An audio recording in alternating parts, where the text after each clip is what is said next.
Hello pharma student, कैसे हैं आप? सब बढ़िया मज़े में। चलिए, जैसे आप लोग को पता है, हम लोग पढ़े हैं diploma in pharmacy second year का सब्जेक्ट बायोकेमिस्ट्री। और बायोकेमिस्ट्री हमने पिछले क्लास में चैप्टर नंबर 10 को स्टार्ट किया था दोस्तों। इसका हमने फर्स्ट पार्ट कंप्लीट कर लिया है।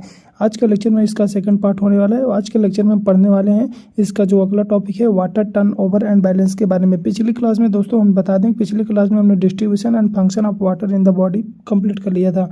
आज के लेक्चर में हम बात करेंगे वाटर टर्न ओवर क्या होता है। वाटर टर्न ओवर ऐसा समझिएगा कि वाटर टर्न ओवर क्या होता है, जो हमारी बॉडी में जब हम पानी पीते हैं, एक तरफ से क्या हो रहा है, पानी आ रहा है, दूसरी तरफ से पानी जो हो रहा है हमारी बॉडी से बाहर निकल रहा है, जैसे स्वेटिंग, पसीना के माध्यम से, हमारे पेशाब के माध्यम से। क्लियर? तो कहने का मतलब है कि पानी का गेन होना, पानी का लॉस होना क्या कहलाता है? वाटर टर्न ओवर कहलाता है। क्या कहलाता है? वाटर टर्न ओवर कहलाता है।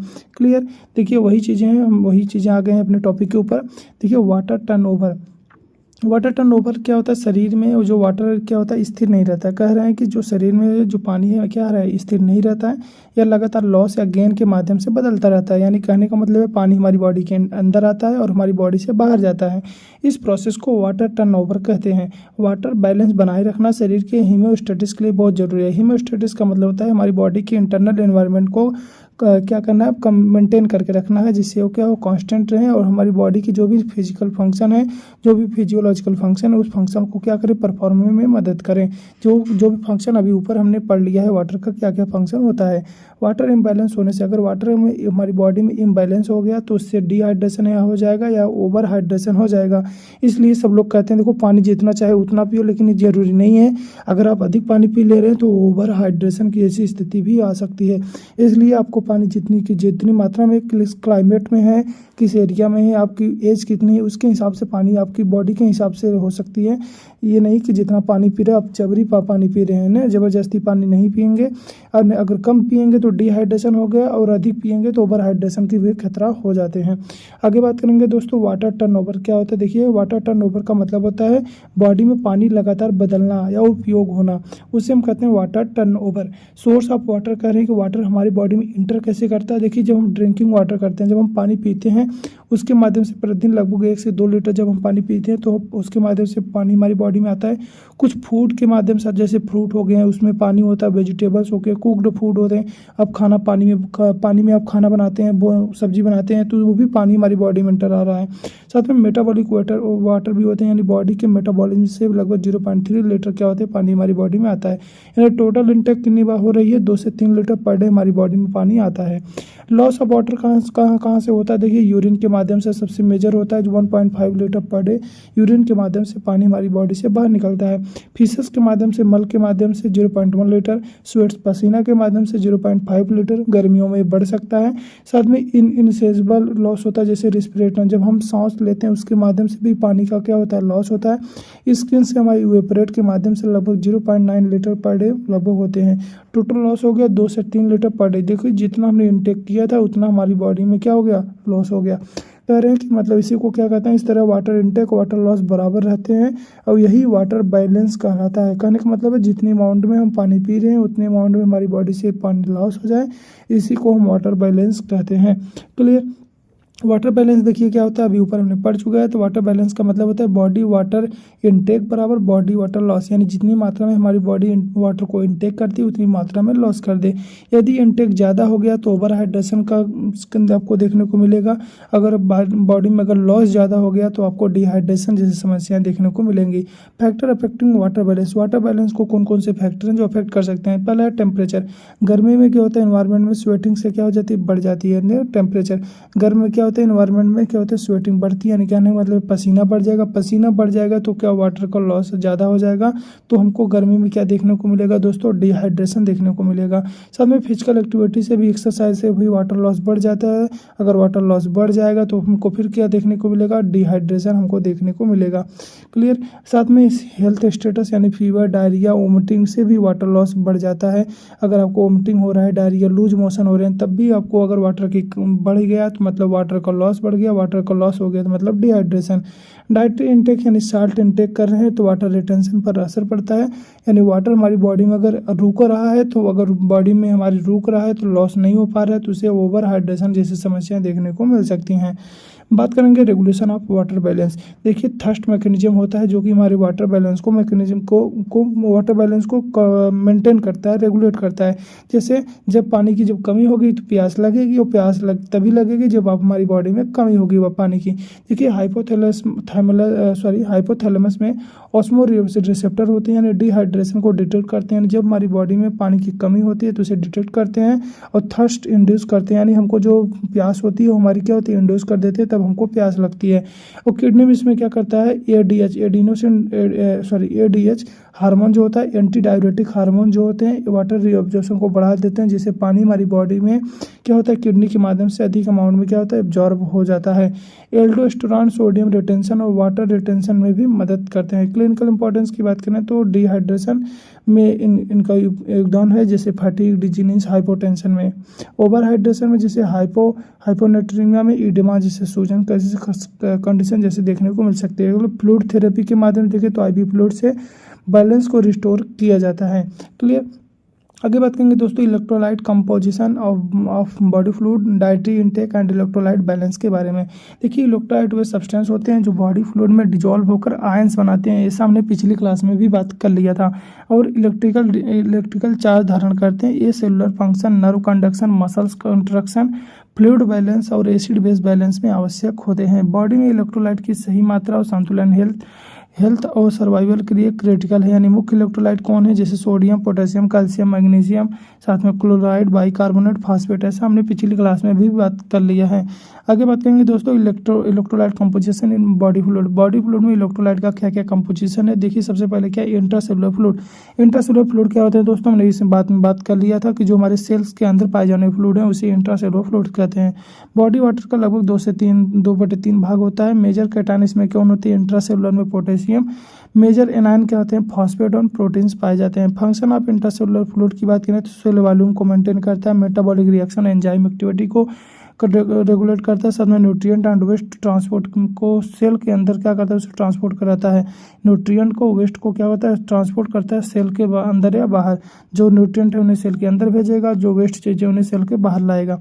क्लियर। ये काम होता है इंट्रासेलुलर फ्लूइड के जो इलेक्ट्रोलाइट होते हैं उनका। आगे बात करेंगे दोस्तों extracellular fluid. Extracellular fluid body water का लगभग 1/3 भाग होते हैं, जो कि मेजर कैटायन क्या होते हैं, इसमें सोडियम। मेजर एनायन इसमें क्लोराइड और बाइकार्बोनेट होते हैं। सब डिवीजन भी होते हैं एक्स्ट्रासेलुलर फ्लूइड के, हमने वाटर के साथ भी पढ़ा था, जिसमें इसमें प्लाज्मा है 5% of body weight, transport of nutrient and hormone and waste को, हार्मोन को, न्यूट्रिएंट को ट्रांसपोर्ट करने के लिए प्लाज्मा इसमें योगदान करता है। इंटरस्टिशियल फ्लूइड भी होते हैं, यानी दो सेल्स के बीच में पाए जाने फ्लूइड होते हैं, जो कि 15% बॉडी वेट के होते हैं। Batches of cells allow nutrient exchange, जो कि न्यूट्रिएंट के एक्सचेंज में अलाउ करते हैं। फंक्शन की बात करें तो ऑस्मोटिक बैलेंस को मेंटेन करता है, नर्व इम्पल्स ट्रांसमिशन में हेल्प करता है, मसल्स की कंट्रक्शन में, साथ में blood pressure and pH regulation में भी मदद करता है। आगे बात करेंगे दोस्तों dietary intake of electrolyte. Daily में हमको कितनी मात्रा में इलेक्ट्रोलाइट हमारी बॉडी में चाहिए, हमको कहाँ से मिलेगा। देखिए इलेक्ट्रोलाइट को फूड और ड्रिंक से बॉडी में प्राप्त किया जाता है। प्रॉपर इंटेक से इलेक्ट्रोलाइट बैलेंस बना रहता है। अगर हम सही मात्रा में इलेक्ट्रोलाइट इंटेक कर रहे हैं, खा रहे हैं, तो हमारी बॉडी में इलेक्ट्रोलाइट का बैलेंस बना रहेगा और डिस्टर्ब नहीं होगा। हम बात करें अगर सोडियम इलेक्ट्रोलाइट की, अगर हम बात करें सोडियम इलेक्ट्रोलाइट क्या होता है, देखिए सोडियम इलेक्ट्रोलाइट कितना चाहिए हमको, लगभग 1.5 से 2 ग्राम डेली हमको फूड में, भोजन में चाहिए, जो कि हमको साल्ट, नमक से, प्रोसेस्ड फूड से मिलता है। पोटेशियम की बात करें तो 2 से 4 ग्राम चाहिए, जो कि हमको बनाना में, यानी केले में, पोटैटो में, स्पाइनिश में मिलता है। कैल्शियम की बात करें तो 1000 TmG पर डे हमको चाहिए, जो कि हमको मिल्क में, चीज़ में, योगर्ट जैसे खमीर जैसे चीज़ों में हमको मिलता है। आगे बात करेंगे दोस्तों मैग्नीशियम, तो मैग्नीशियम हमको 300 से 400 mg पर डे चाहिए, जो कि हमको नट्स में, होल ग्रेन्स में, ग्रीन वेजिटेबल्स में मिलता है। क्लोराइड की बात करें 2 से 3 ग्राम, जो कि हमको टेबल साल्ट यानी नमक में, सी वीड में हमको मिलता है। फास्फेट की बात करें तो इसमें हमको 700 मिलीग्राम चाहिए, जो कि हमको मीट में, एग में या डेयरी प्रोडक्ट यानी दूध, दही जैसे प्रोडक्ट में हमको मिलेगा। कि एडिक्वेट डाइटरी इंटेक जरूरी है, क्योंकि डिफिशिएंसी से फिजियोलॉजिकल इम्बैलेंस हो सकता है। अगर इसकी कमी हो गई तो फिजियोलॉजिकल प्रॉब्लम देखने को मिलेगा। इलेक्ट्रोलाइट बैलेंस की बात करें, देखिए इलेक्ट्रोलाइट बैलेंस का मतलब होता है electrolyte intake plus renal regulation क्या कहते हैं, इलेक्ट्रोलाइट लॉस। कहने का मतलब है जितनी मात्रा में हम इलेक्ट्रोलाइट ले रहे हैं, साथ में जो हमारी किडनी जिसको रेगुलेट करती है, और जितने इलेक्ट्रोलाइट लॉस हो रहा है वो क्या होना चाहिए, बराबर होने चाहिए। मैकेनिज्म और इलेक्ट्रोलाइट बैलेंस। इलेक्ट्रोलाइट बैलेंस की मैकेनिज्म क्या होती है? देखिए इसमें जो होता है किडनी के माध्यम से, यानी सोडियम पोटेशियम कैल्शियम का रीअब्जॉर्प्शन एक्सक्रीशन रेगुलेट करती है। कौन करती है? हमारी किडनी। तो इलेक्ट्रोलाइट को बैलेंस करने का काम किसका है? किडनी का। हार्मोन के माध्यम से भी होता है। देखिए एल्डोस्ट्रॉन जो हार्मोन होता है सोडियम रिटेंशन बढ़ा देता है, वाटर रिटेंशन भी बढ़ जाता है। एंटी डाययूरेटिक हार्मोन जो होते हैं वाटर एब्जॉर्प्शन को रेगुलेट करते हैं। पैराथायरॉइड हार्मोन जो होते हैं कैल्शियम बैलेंस मेंटेन करते हैं। बफर सिस्टम के माध्यम से भी इलेक्ट्रोलाइट बैलेंस किए जाते हैं, जैसे बाइकार्बोनेट और फास्फेट एसिड बेस बैलेंस को रेगुलेट करते हैं। उसके आगे हम बात करेंगे दोस्तों, इसमें क्या है clinical importance of electrolyte balance. Electrolyte balance का क्लिनिकल इंपॉर्टेंस क्या है? देखिए सोडियम इम्बैलेंस हो जाएगा तो हमको हाइपोनेटेरिया या हाइपरनेटेरिया जैसे समस्याएं देखने को मिलेगी, जिसमें ब्रेन में सूजन हो सकता है, कन्फ्यूजन हो सकता है। पोटेशियम इम्बैलेंस हो गया तो दोस्तों हाइपोकैल्सीमिया या हाइपरकैल्सीमिया देखने को मिलेगा, जिसमें कार्डियक अरिथमियाज जैसे हृदय की अरिथमियाज बीमारी हो सकती है। कैल्शियम के इम्बैलेंस से मसल्स में क्रैम्प्स हो सकेंगे, टेटनी हो जाएगी, ऑस्टियोपोरोसिस हमारी जो बोन होगी वो क्या होगी? बहुत फ्रेगाइल इन नेचर हो जाएगी, टूटने की नेचर में हो जाएगी। आगे बात करेंगे मैग्नीशियम इम्बैलेंस हो गया तो न्यूरोमस्कुलर डिसफंक्शन हो सकता है, ट्रिमर जैसे समस्याएं देखने को मिल सकते हैं। हम बात करेंगे अब दोस्तों डिहाइड्रेशन के बारे में और cause of dehydration and oral rehydration therapy के बारे में। मोस्ट इंपॉर्टेंट टॉपिक आपके इस चैप्टर का आपको ये पता होना चाहिए। अभी इस चैप्टर में आपने जो पीछे पढ़ा है उसको आप भूल सकते हैं, लेकिन आपको dehydration, cause of dehydration, oral rehydration therapy अच्छे से पता होना चाहिए। देखिए डिहाइड्रेशन का मतलब होता है बॉडी में पानी या इलेक्ट्रोलाइट की कमी होना। जब बॉडी में वेस्ट वाटर लॉस इंटेक से अधिक हो जाता है, कहने का मतलब है जब हमारी बॉडी में जितनी मात्रा में हम पानी ले रहे हैं उससे अधिक मात्रा में अगर हमारी बॉडी से पानी लॉस हो रहा हो तो उसे हम कहते हैं डिहाइड्रेशन। क्या कहते हैं दोस्तों? डिहाइड्रेशन कहते हैं। यह सीरियस कंडीशन है क्योंकि बॉडी के सेल्स और ऑर्गन प्रॉपर्ली फंक्शन नहीं कर पाते हैं। हम बात करेंगे टाइप्स ऑफ डिहाइड्रेशन के, तो पहला आइसोटोनिक डिहाइड्रेशन, यानी सोडियम वाटर बराबर मात्रा में लॉस हो रहे हैं। कहने का मतलब है जो हमारे इलेक्ट्रोलाइट हैं, जो हमारे वाटर हैं, अगर ये बराबर मात्रा में अगर लॉस हो रहे हैं तो उसे हम बोलते हैं आइसोटोनिक डिहाइड्रेशन। वाटर और सोडियम दोनों बॉडी से लॉस होते हैं। मोस्ट कॉमन टाइप है जैसे सीवियर डायरिया के केस में होता है। आगे बात करेंगे हाइपरटोनिक डिहाइड्रेशन, यानी जब वाटर का लॉस ज़्यादा हो as compare to sodium loss, यानी इलेक्ट्रोलाइट लॉस। इलेक्ट्रोलाइट का लॉस कम हो रहा है लेकिन सोडियम वाटर का लॉस ज़्यादा हो रहा है तो उसे हम कहेंगे हाइपरटोनिक डिहाइड्रेशन, यानी बॉडी का वाटर सोडियम से ज़्यादा घटता है, यानी कहने का मतलब है ब्लड बिकम हाइपरटोनिक। जो हमारे ब्लड होते हैं क्या हो जाएंगे? हाइपरटोनिक। हाइपरटोनिक इसलिए क्योंकि ब्लड में से जो वाटर है वो अधिक मात्रा में क्या हो जा रहा है? लॉस हो जा रहा है। एग्जाम्पल के लिए excessive sweating without water intake, बिना पानी पिए अगर आपको अधिक पसीना हो रहा है तब आपको हाइपरटोनिक डिहाइड्रेशन देखने को मिलेगा। आगे बात करेंगे हाइपोटोनिक डिहाइड्रेशन, यानी कहने जब वाटर का लॉस कम हो जाए और हमारे इलेक्ट्रोलाइट यानी सोडियम का लॉस बढ़ जाए उसे कहते हैं हाइपोटोनिक डिहाइड्रेशन। सोडियम लॉस ज़्यादा हो जाता है यानी वाटर इलेक्ट्रोलाइट ज़्यादा होते हैं, सेल्स में स्वेलिंग देखने को मिलती है और ये देखने को मिलता है एडिसन्स डिजीज के अंदर।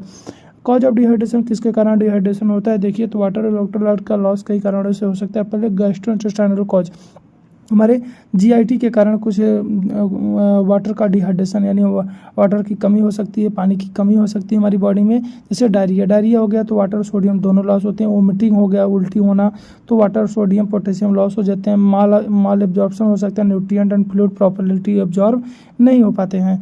और रीनल कॉज हो सकता है, किडनी के कारण भी डिहाइड्रेशन हो सकता है, जैसे एक्सेस यूरिनेशन, अगर अधिक मात्रा में अगर पेशाब हो रहा है यानी डायबिटीज़ मेलाइटिस जैसी समस्याएं हैं, मान लो शुगर जैसी समस्या है, या आपने डायूरेटिक्स मेडिसिन ले लिया हो जैसे फिरोसमाइड होता है, लेक्सिस आते हैं, तो अगर इसके कारण भी क्या होता है पानी की जो होती है मात्रा हमारी बॉडी से बहुत अधिक मात्रा में बाहर निकलती है, जिसके कारण हमको डिहाइड्रेशन देखने को मिल सकता है। किडनी डिजीज हो गई हो तो वाटर इलेक्ट्रोलाइट इम्बैलेंस हो जाते हैं।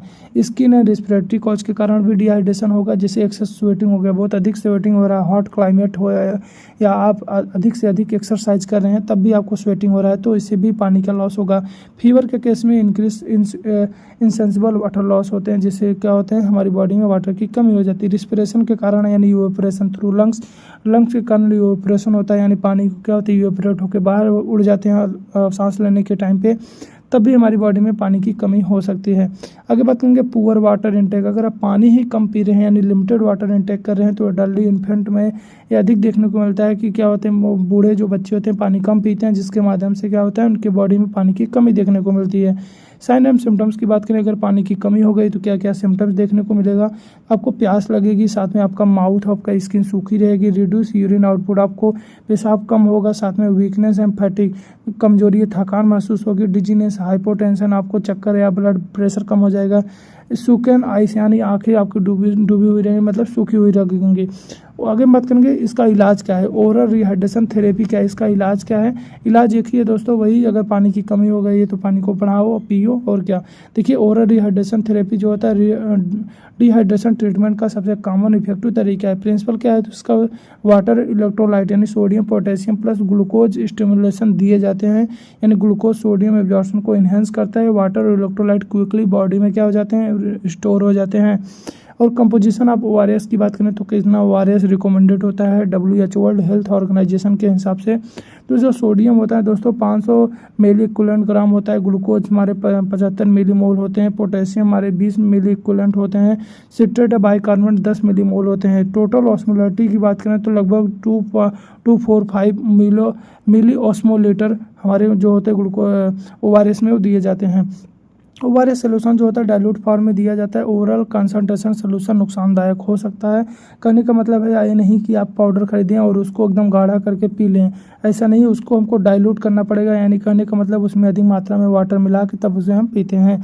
मेथड ऑफ एडमिनिस्ट्रेशन की बात करें, यानी किस तरीके से लेते हैं। देखिए स्मॉल फ्रिक्वेंट सिप्स आते हैं, यानी छोटे फ्रिक्वेंट सिप, आप लगातार छोटे छोटे सिप में आप उसको पी सकते हैं। चिल्ड्रन अगर बच्चे हैं तो 50 से लेके 100 ml पर kg बॉडी है वेट के हिसाब से ब्रीज 4 से 6 घंटे में दिया जा सकता है। अडल्ट हैं तो as required to replace loss, जितना लॉस हुआ है उसके हिसाब से हम पी सकते हैं। क्लिनिकल इंपॉर्टेंस ऑफ ORT की बात करें तो prevent dehydration and complication, dehydration के कॉम्प्लिकेशन से बचाता है, और रिड्यूस हॉस्पिटल एडमिशन, आपको हॉस्पिटल में एडमिट होने से बचाता है। साथ में maintenance electrolyte and pH balance, हमारी बॉडी में इलेक्ट्रोलाइट एंड पीएच को बैलेंस करता है। सेफ होता है, चीप सस्ता होता है, हमारी बॉडी के लिए क्या होता है, इफेक्टिव होता है। ये चैप्टर था दोस्तों हमारे यहीं ख़त्म हो जाता है, और हमने इस चैप्टर को बहुत अच्छे से समझ लिया है, बहुत अच्छे से पढ़ लिया है। तब तक के लिए आप इतना पढ़िए, और आपको हम मिलते हैं अगले चैप्टर में, चैप्टर नंबर 11 के साथ। तब तक के लिए आप इतना पढ़ती है, और आपको जहाँ ना समझ आप हमको कमेंट करके बता सकते हैं, हम कोशिश करेंगे वो हम चीज़ें हम आपको प्रोवाइड करें। तब तक के लिए आप चैनल को सब्सक्राइब करिए और पढ़ते रहिए।